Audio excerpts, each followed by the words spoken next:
Hey guys, welcome to my YouTube channel. My name is Sharlene Gumbo and I'm an accountant working in London. So it's been a year since I started living in London, and so I decided to just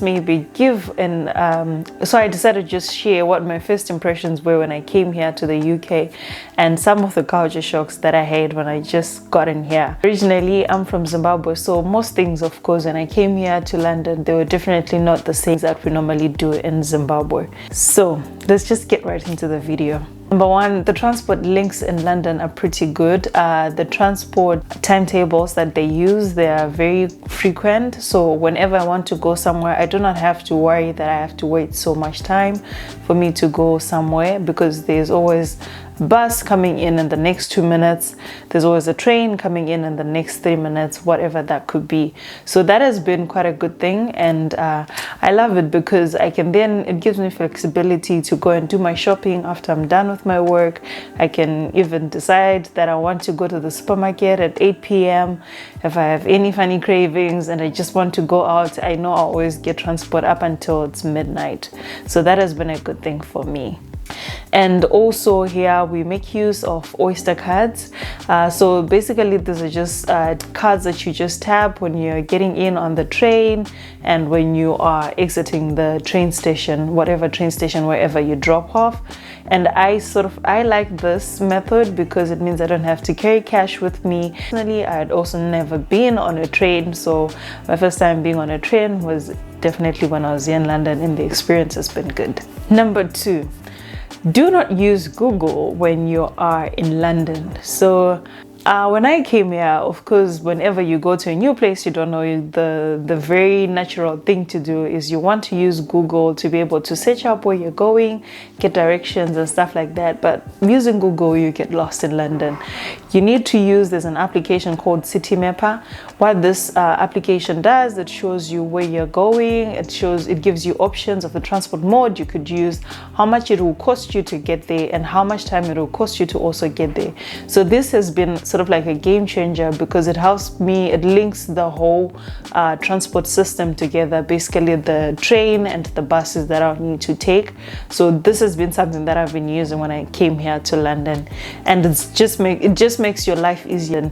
If you use Google, you definitely get lost. It really is not a very accurate measure when it comes to measuring the time that it will take you to get to some place, because for instance, some stations could be very big stations and you probably need to spend about 5 minutes changeover, and Google does not factor in that. So basically City Mapper is a little bit for a closer estimate when it comes to traveling. So on the tube, right, when you're on the tube, you have to mind your own business. Well, I may come too strong on this one, but that's a fact. So before the lockdown came and stuff and we all had to start working from home, when I'd go to work, I remember that I just found it to be a little bit weird that everyone on the train will be having their headphones on, everyone is probably on their book, and it will be packed, but it will be silent. Like it's just quiet. People are not making any noise and people are just minding their own business. So I don't know, it's just the culture here. Nobody really talks on the train and stuff like that. Whereas from my country, I know that if I am on public transport, I'll probably need to put on my headphones to block out the noise, because people will be chatting and talking, and you can even engage in a conversation with someone you probably don't even know. But that's not the culture here. You just don't get to talk with someone sitting next to you on the train. The fourth point, the London commute is pretty long. It is said that an average time from door to door, by this we mean the time you take to leave your house and the time you get to where you're going. Maybe this could be a place of work or a place of study. It's 40 minutes. Before I came to London, I thought I'll be wanting to have an apartment which is like 20 minutes to my workplace.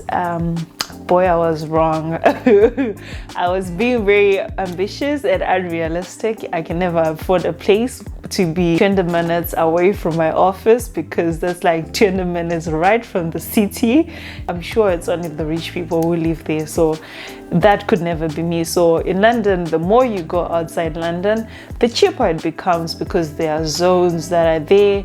this I'll explain in a separate video where I just highlight the cost of living here in London.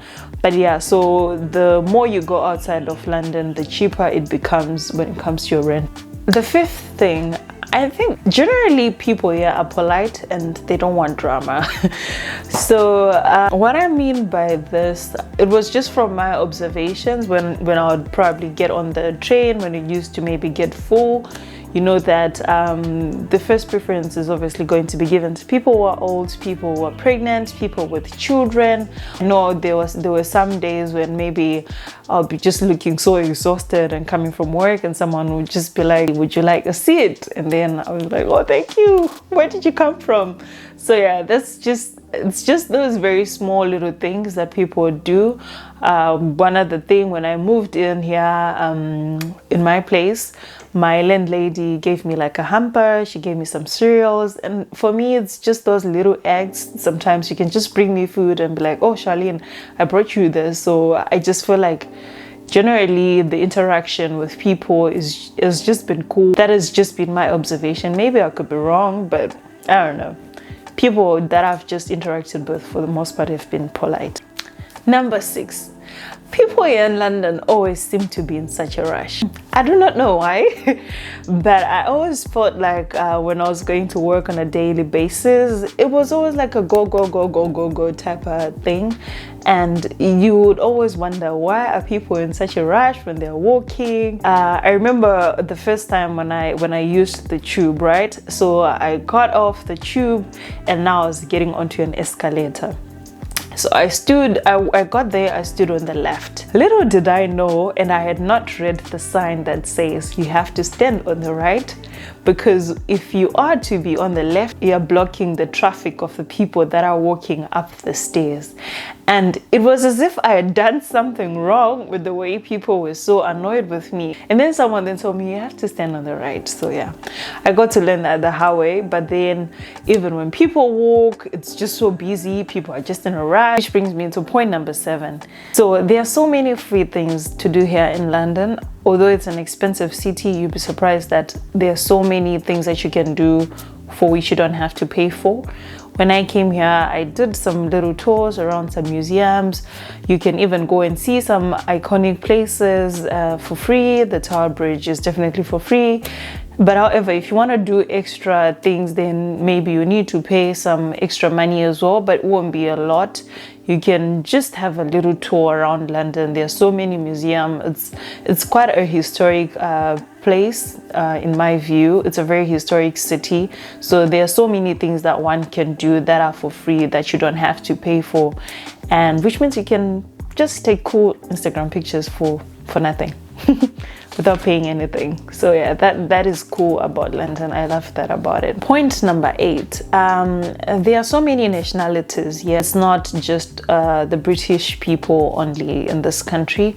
It's definitely a global village, and there are also so many different religions as well. It sort of like made me to not always feel out of place, because when sometimes I would go maybe on the tube or when I'm on the bus, get to hear other people speaking other languages. You can hear probably like 5 different languages you've never heard before. And of course, it just makes you realize that you're not in this alone. You're not any different from anyone. And that is pretty cool about London. And I love that even in the workplace, there's so much diversity. There's so many people from very different backgrounds, which means you can make friends from different countries and also learn about different cultures. That being said, you need to respect other people's religion. Some people are not Christians as I am. Some people are Buddhist.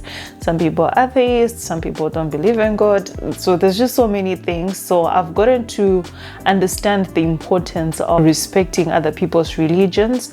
There's not just Christianity that's out there. So this is something that I definitely got to see being embraced here. Number 9, people here are very particular about mental well-being and physical health. This is something I never really used to pay so much attention to, because I never really used to think about it actively. Maybe that was because I wasn't really used to adult commuting quite a lot at that time, but I got to realize so many companies, or even wherever you go, people are just always on a drive to help anyone who may be suffering from mental health issues.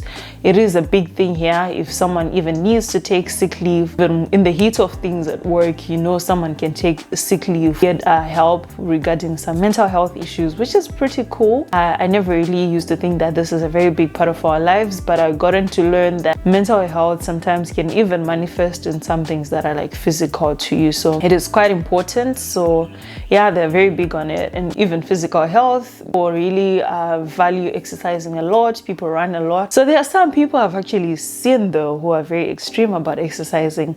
I've seen some people run in the snow, and I was like, no, that could never be me, but kudos to you. You would see someone running in the rain and you're like, okay, that is extra. Of course I would run when there are very few showers. I would try go out for a jog, but not when it's actually raining or when it's snowing. I am not that extreme. So if one wants to buy things like food which is healthy, and maybe clothing, sportswear, that sort of thing, that things that are in those particular categories, they tend to be quite expensive. Yeah, of course, living a healthy lifestyle is not something which is very easy, or neither is it cheap, but however, you can find some good deals. We can talk about that one day. Last but not least, this one goes without saying, the weather in London. This one, I feel like I am sort of like in the middle. So from what I expected London to be back from the time when I was still in Zimbabwe, I thought it would be snowing almost 365 days a year, almost throughout the year, and I thought it would be very, very cold throughout the year. When I came here, that's not the case. It has only snowed one day since I came to the UK. So one day of snow for a whole year in London, I feel like it's pretty reasonable if you're someone who does not like that type of weather. It's okay, but it's not the best, because at the end of the day, there are also some bad things that come with that weather. For instance, you can get 4 seasons in one day. Whenever you go out, you know that you have to take your coat with you, and you probably need to have a small umbrella as well, because it could rain, you never know when, and you just always need to be on the lookout for such things. And also one other thing about London that I'm still sort of like trying to adjust to, which has been quite a very difficult thing, which has affected my routine. So now we are in winter, and which means that we have very, very short days. So our days probably 8 hours. So I want to go out for a jog in the morning, but then it will be too early, so it would still be dark from the time that I want to go out for a run. And then I probably get to start work. After I'm done with work, the sun is gone, it's dark again. So that has been quite a little bit difficult to adjust to. But so which means I need to incorporate more of home workouts rather than me going outside to run. That can only be done maybe on weekends, or if I am free during the day, I can go during my lunch to go out for a run, because the days are just too short. So that has been a very difficult one for me. And one funny one, or rather a cool one, I somehow enjoyed it the first time when I saw it. So when we got to summer around June, August, the days got to be very, very long. I think they were ranging from about 16 to between 15 to 17 hours. It is said that the days between June and August, they're very, very long in summer.